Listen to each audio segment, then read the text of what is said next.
Bonjour, je suis Rohan Enberg, plus connu sous le nom de Chef Rohan. Bienvenue chez Napoléon.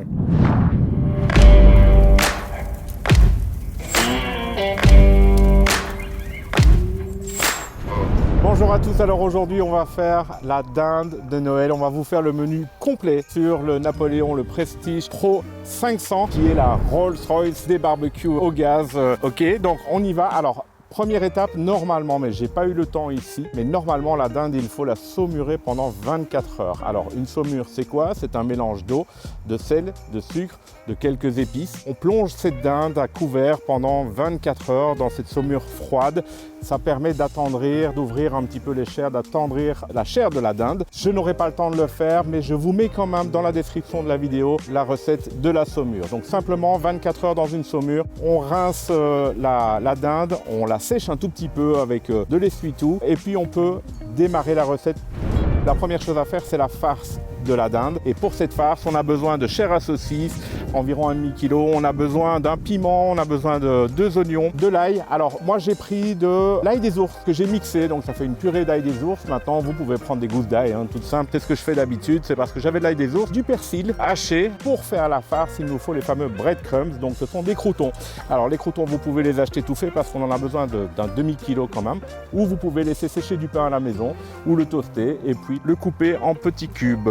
Un peu d'huile d'olive, du bouillon de volaille, 2 pommes, et puis c'est tout. Un tout petit rub, donc des sels à frotter pour donner un petit peu de couleur à la dinde, mais le rub ici ne va pas agir comme un rub barbecue qui va vraiment donner du goût, c'est plus pour la couleur que pour le goût. Ok, c'est parti, on y va.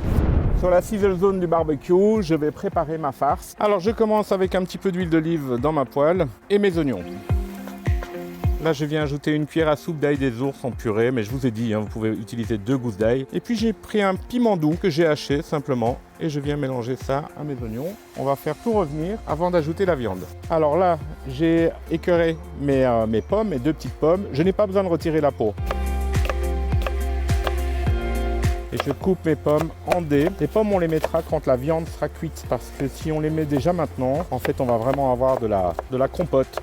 Alors maintenant j'ajoute ma viande, 500 g de chair à saucisse.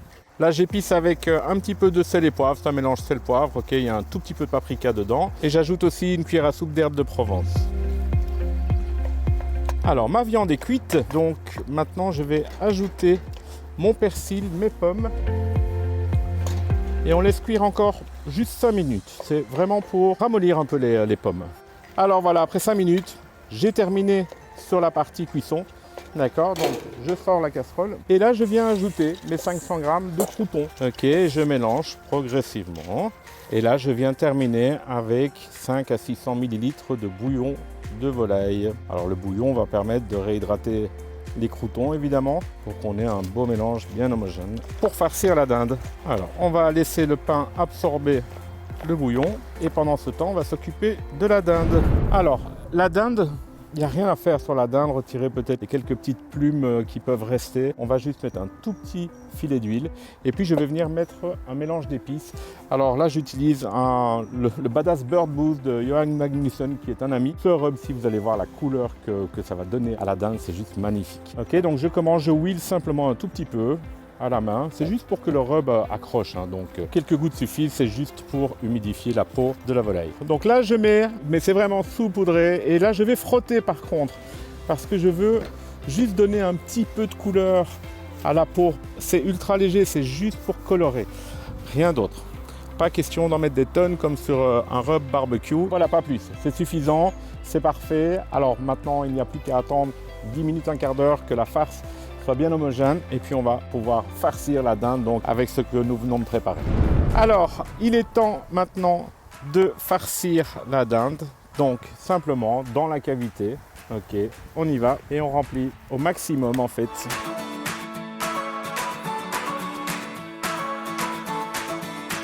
Et la dernière étape évidemment, c'est de venir ficeler les pattes de la dinde. Alors au niveau du barbecue, j'ai allumé le premier brûleur et le dernier brûleur. Comme ça, j'ai 2 zones de chaleur sur les côtés qui vont donner cet effet four à l'intérieur.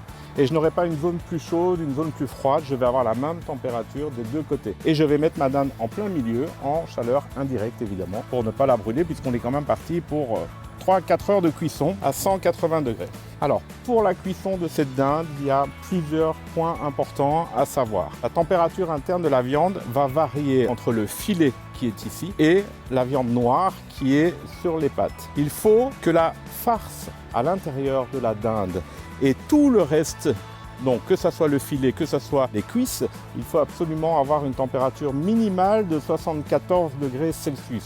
Ça, c'est le minimum. Même la farce doit être à 74 degrés Celsius à l'intérieur. Okay, donc il faut vraiment venir piquer avec une sonde, vérifier la température de la farce aussi, pas seulement de la viande. Ce qu'on va faire, c'est qu'on va essayer de monter la température des pâtes, donc cuisses et avant, aux alentours des 80 degrés, 80, 85, ça c'est l'idéal. Mais comme il y a beaucoup moins de viande sur les cuisses que sur le filet, en principe, ça doit aller tout seul. Alors la dinde est pratiquement cuite, donc je pense qu'il reste une petite demi-heure, 3 quarts d'heure. Le temps de faire 3 choses. On va faire la sauce aux érelles, on va faire la green bean casserole, donc les haricots verts, et on va faire des pommes cuites au four. Très simplement, on va les écœurer, mettre un petit peu de beurre, un tout petit peu de cannelle et une pointe de noix de muscade. Ok, je commence pour la sauce aux érelles. J'ai besoin de 2 échalotes que je vais ciseler.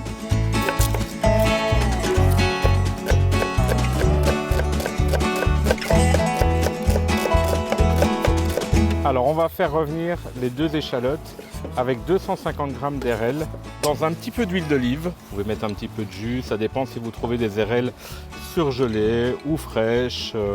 Voilà. Et on va faire revenir ceci sur la sizzle zone à feu doux. 10 petites minutes, un quart d'heure, le temps que les échalotes confisent un petit peu. Ensuite, on va préparer les pommes très simple avec un écoreur. On va retirer le centre de la pomme. Alors, je vous montre une petite astuce de cuisinier. Pour ne pas que la pomme éclate pendant la cuisson, eh bien, on vient juste avec un couteau faire une petite entaille tout le long pour que la peau n'éclate pas.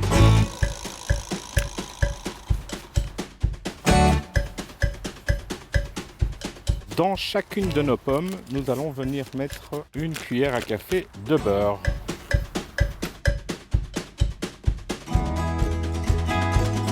Alors maintenant, je saupoudre un tout petit peu de cannelle, mais vraiment très léger parce que la cannelle, vous savez, c'est fort. Et alors une pointe de muscade. Alors ça aussi, c'est un petit truc que peu de gens font. La pointe de muscade sur les pommes, ça change tout. Et voilà. Et maintenant, je vais mettre mes pommes à cuire dans le barbecue à côté de la dinde.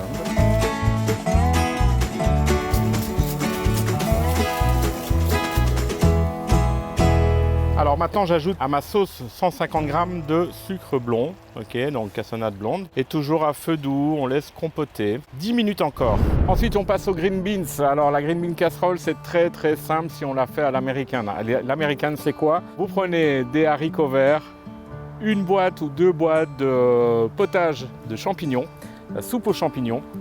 On vient verser dessus. Alors, si vous voulez, vous pouvez rajouter de la crème fraîche, du lait, quoi que ce soit en plus, sans aucun problème. Et on vient, au-dessus de tout ça, mettre des oignons frits, un peu de sel, un peu de poivre, et on passe ça au barbecue directement. 2 choses encore pour notre sauce, enfin 3 choses, mais 2 tout de suite. La première, un peu de sel, un peu de poivre, un mélange sel-poivre. 10 centilitres de Porto rouge et on laisse réduire ça une petite demi-heure, d'accord?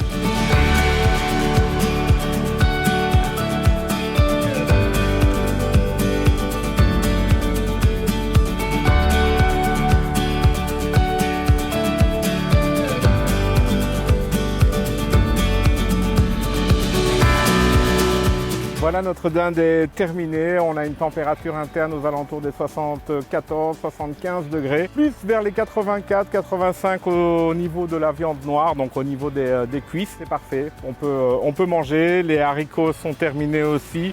Les pommes sont prêtes. J'ai plus qu'à rajouter un petit peu de sauce aux érelles à l'intérieur. Après, vous pouvez faire ça pendant le dressage sur assiette, il n'y a pas de souci. Mais sinon, voilà l'idée en gros. C'est de terminer les pommes aux érelles comme ceci. J'ai fait en plus une petite purée à l'ail. Bon, alors là, j'ai pas fait la recette devant vous, mais c'est tout simple, hein, une purée au beurre à l'ail. Voilà, votre repas de Noël est terminé. Vous avez la recette complète de la dinde farcie comme aux États-Unis, la sauce aux érelles, les pommes farcies, la green bean casserole, la fameuse green bean casserole américaine, la petite purée qui va bien avec. Je vous souhaite un très joyeux Noël à tous.